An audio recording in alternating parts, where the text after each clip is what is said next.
Gold prices reversed higher after yesterday's sell-off, getting back up north to where they were earlier in the week. Didn't quite get to that high from Tuesday of 1877, but did get back above 1860, holding around settlement at around 1864, matching the high settlement from earlier this week and the highest settlement since June. So we are still in very much no man's land for gold over the last, call it 5 to 6 months, looking for that next catalyst event to push us even higher, or perhaps some good economic news, some positive, maybe something positive from the Fed about rates that would certainly reverse gold prices lower. But right now, since the beginning of November, gold price is up well over $100, so seeing a big move in the month of November as well. So right now, we're kind of waiting on pins and needles for what's that next it moment going to be. Is it going to be a Fed announcement? Is it going to be an economic announcement?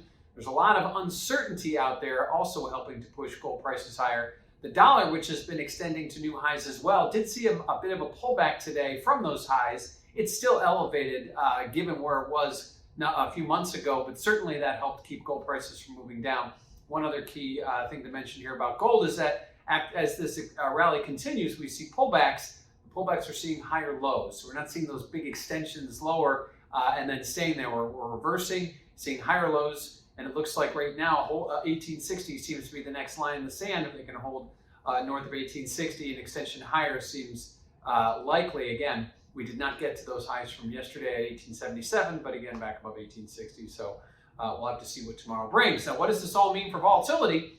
Well, if you check out that CVOL index over at cmbgroup.com, you will notice that volatility took a bit of a turn lower yesterday as prices went lower. Today extends back higher as prices go higher. We've seen volatility bidding as the market has moved higher throughout the month of November, so it is very much linked, higher prices and higher volatility. That happened again today. We saw volatility moving higher off that one-day turnaround that we saw yesterday. Lastly, let's talk about one of the major components here that is pushing gold prices higher, and that is inflation. Inflation has been talked about for the last year. The Fed's been saying it's transitory. It's going to be gone before you know it. The economic data suggests otherwise. If we look at some of the numbers we've received, the recent consumer prices and producer prices index have given us a look at some very high inflation, the highest we've seen in decades. So at this point, gold price is now starting to look more closely at the inflation, possibly not being so transitory as the Fed has told us. The other variable is growth and economic expansion. Now, we did see that as we were pulling ourselves out of the pandemic, but things seem to have leveled off, even starting to see some negative moves in some of the economic data. Housing today was one of them. So at this point, weak growth, high inflation are both very bullish signals for gold. That's one of the reasons why we've seen this big move in November.